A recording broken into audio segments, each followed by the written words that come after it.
This is a review for the second and third weeks of our Parts of Speech unit, primarily intended to prepare for a retake for the Pronouns, Objects, and Complements quiz. We defined 8 different types of pronouns. We identified those pronouns in sentences. We reviewed simple sentence structures, and we added indirect objects and object complements.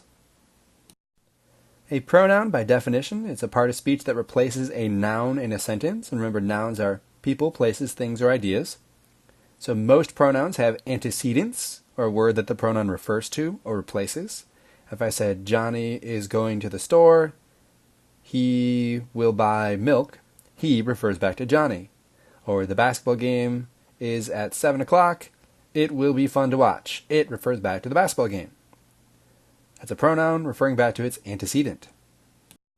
Personal pronouns, probably the most common type. That's a pronoun that refers to a specific person or thing. A lot of people forget that it is it's a type of personal pronoun, maybe an impersonal pronoun like one. But otherwise, the he's, the she's, the thems, there's a subcategory of personal pronouns called a possessive pronoun that demonstrates ownership, like mine or yours, his, hers, ours, theirs, or whose. Probably the second most common type of pronoun is an indefinite pronoun, and these refer to things or people in general without an antecedent. So there is no he referring back to Johnny or it referring back to a game. Instead, we look at words like few or everyone or all, anything, nobody, or some. And any of these that have the suffix one or body or thing will work. You can put a lot of different words in front of those. Some, every, any, no, just to name a few. But the ones and the bodies and the things are indefinite pronouns. Next up, a relative pronoun. It connects a phrase or clause to a noun or pronoun. So when we get into commas, we'll clarify when they are essential and non-essential. But there's relative clauses that begin with these words, who or whom or which or that. And these are called relative pronouns. The next 2 types of pronouns are reflexive and intensive. These are pronouns that end in self or selves, such as myself, himself, herself, themselves, itself, or yourself. And the difference is, with a reflexive pronoun, that's when something does something to itself, like Michael Jordan taught himself how to dunk. The verb is reflected back on the subject. Whereas intensive pronouns emphasize a noun or a pronoun. Bill Gates himself set up my computer. You could take these out and it doesn't actually change the meaning of the sentence. It just intensifies the subject. Then there are demonstrative and interrogative pronouns, and aside from being pronounced kind of funny, demonstrative pronouns focus the attention on the nouns that they are replacing. And proximity matters too for demonstrative pronouns. This pencil is probably something nearby, where that pencil might be across the room. And these and those would be the plural forms of those. And such is another demonstrative pronoun. Interrogative pronouns are used when you're asking a question, but notice who and whom and which and what and whatever count, because these are usually replacing a noun, these type of questions. But if you start asking where and why, those don't really work, because what you might be replacing is more complicated than just a noun. Looking back at some of the simple sentence structures we looked at previously, we had subject, transitive action verb, and direct object. Some action verbs take objects. The ball answers the question, what does the pitcher throw? Or steak answers the question, what did Pat eat? And Ben answers the question, who did Beatrice love? We call this the direct object. Then we also have subject linking verb, subject complement. And linking verbs, primarily forms of to be, or perhaps some of the 5 sensory words, they connect the subject to a description of the subject. So here, sphere is describing the sun. Delicious is describing how the food looks. And elusive is describing time. That subject complement is going to be a noun, an adjective, or a pronoun. The 2 new simple sentence structures we looked at are as follows. The first one involves 2 objects, an indirect and a direct object. And in the sentence, he gave me a compliment, the compliment is what was given, and me is the recipient or the indirect object of that direct object. So math is what Bob taught, and who did he teach it to? Gary, making Gary the indirect object. bought her friend flowers. Flowers is what Indra bought.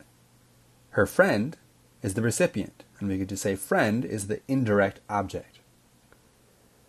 It's almost like the sentence used to say, he gave a compliment to me. Bob taught math to Gary. Indra bought flowers for her friend, with a prepositional phrase. But we moved it to the center of the sentence and took out the preposition. That's called an indirect object. Then the last one is very similar to subject complements, but now it's an object complement. So if you have subject, verb, direct object, and then a description of that object afterward, we call that an object complement. The coach called the loss embarrassing. Management named Cinderella the new coach. The disaster left Jerry a nervous wreck. So these can be adjectives or nouns typically, describing the direct object. Next up, we're going to go back through a bunch of sentences that we practiced this week and identify all of the pronouns. I is a personal pronoun. Her is a possessive pronoun. His, showing the possession, and himself, intensifying the subject. You, they, and them, all personal pronouns. There is possessive. Itself, again, is used intensively. We, both of these, and it are personal. Her is possessive. Ourselves, intensive. For number 6, what is an interrogative pronoun? It's asking a question. Here, which is a relative pronoun, part of this relative clause describing the Missouri. Number 8, one is an indefinite pronoun. All of the ones, bodies, and things are. Number 9, many, another indefinite pronoun. And for 10, again, which is a relative pronoun, part of this relative clause describing the Ohio River and the Missouri River. Number 1, the telephone was ringing off its hook. The hook belongs to the telephone, showing possession. Randall couldn't tell theirs from yours, those possessive pronouns identifying ownership. Notice Randall is just a noun. It's only when we replace that noun with something like he or his or him that it becomes a pronoun. She and him are my pronouns there. You, your, and they pronouns. Them, they, their. Number 6, both is an indefinite pronoun. 7, these is a demonstrative pronoun. And for number 8, the sentence could read statistics show. And everything that follows is a relative clause, beginning with that relative pronoun, that. Number 9, several is an indefinite pronoun. Number 10, which is an interrogative pronoun. I and myself are pronouns. You, yourselves. It's, their, they, one, them. Number 6, who is a relative pronoun that begins this relative clause, who is associated with the Mississippi, describing writer. For number 7, whatever is an interrogative pronoun, though we're not asking a question here. Number 8, something is an indefinite pronoun, not always the subject, can be used as a determiner, a type of adjective. Number 9, nothing, indefinite pronoun. Finally, number 10, that are set on the river is a relative clause, that is a relative pronoun.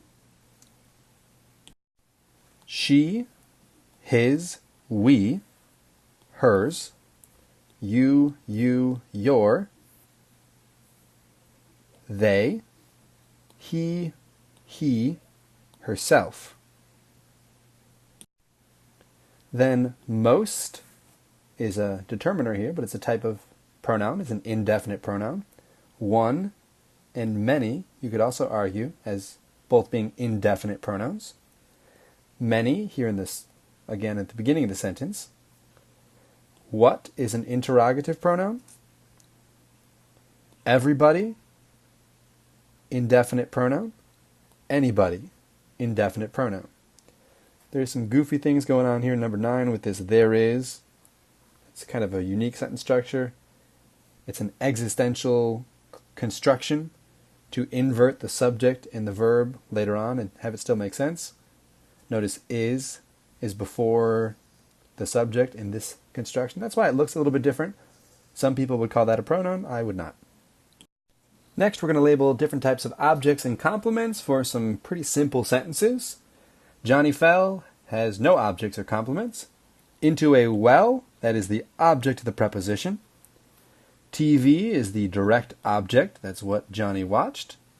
Same thing when you have a helping verb was attached to that main verb.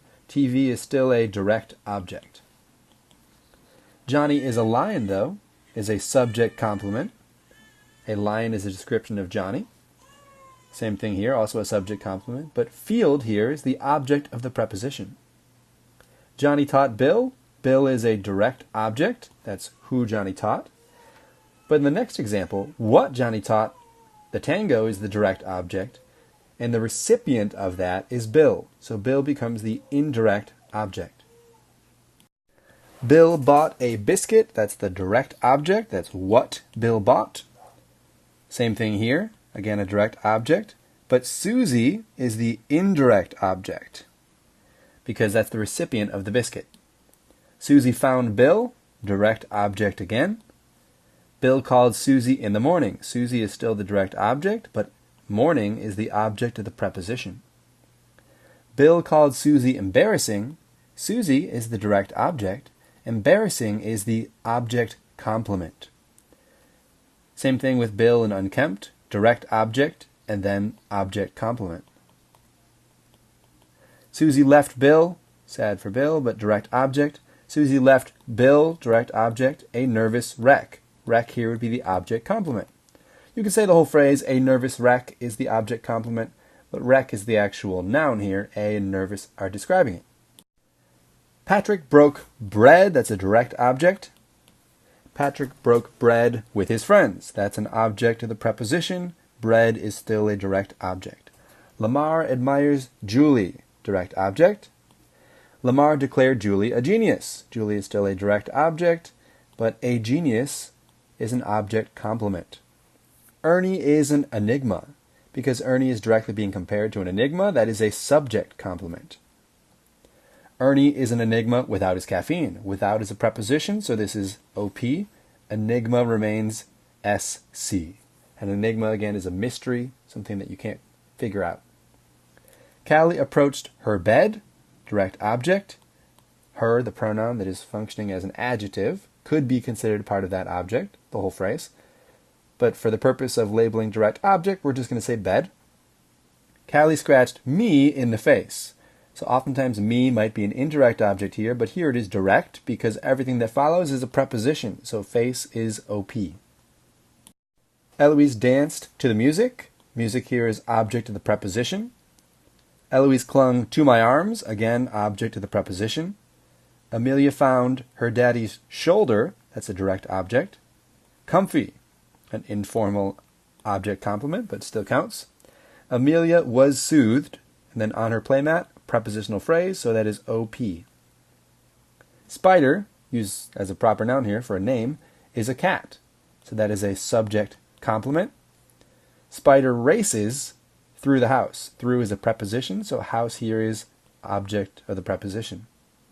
Bob named his pet raccoon Sally.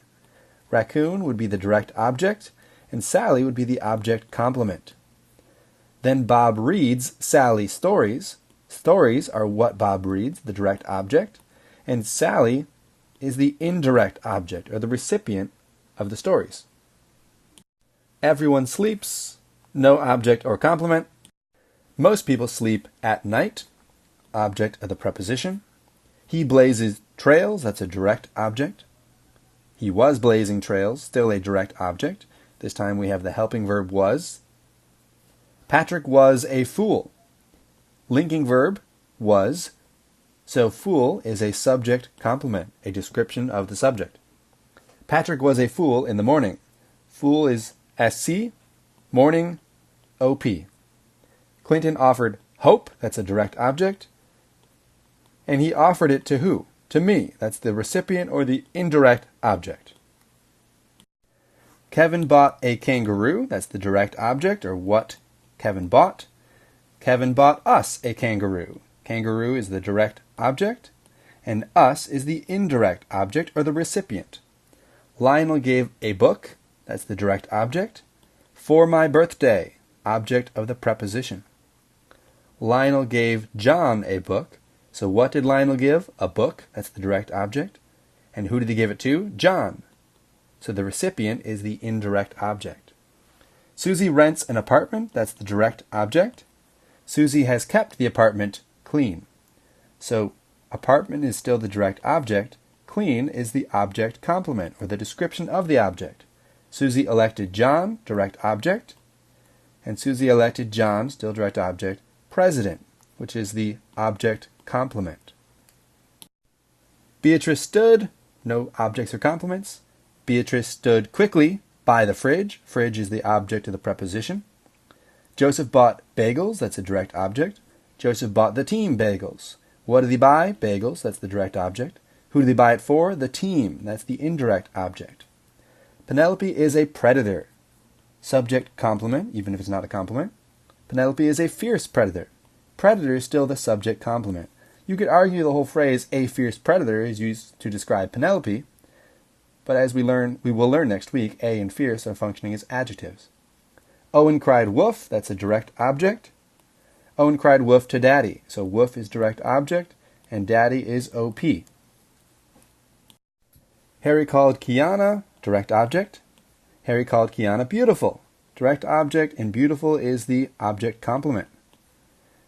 Kiana avoided Harold, a typo that we just kept. Direct object, labeled Harry. Oops. Unpleasant, Harry is the direct object. Unpleasant is the object complement. Harry abandoned Kiana, direct object. After that, object of the preposition. Harry chased Henrietta, direct object. Henrietta found Harry, direct object. Charming, object complement. Harry was happy in the end. End is the object of the preposition. So the last section, we'll go through the first version of the quiz, and the retake will look similar, so expect this format. The correct answer was this one. A lot of people forgot about it being a pronoun. Some people chose A, but that's wrong because all is also a pronoun, indefinite as it might be. The ones, the bodies, and the things are indefinite pronouns. So the ones, the bodies, and the things. Both was a pronoun here, as well as their. So C. For 5, many and those were the pronouns. 6, what, which, and this were the pronouns. I guess we should include you as well. What, which, this, and you. Noodles, who, that's a relative pronoun. My. We'll put both of those. Number 8, some, used as a determiner here. I and myself. Then coffee was the direct object. Susan was the indirect object. Brawny was the subject complement. Susan was the object of the preposition. And swole was the object complement. And Johnny was the direct object.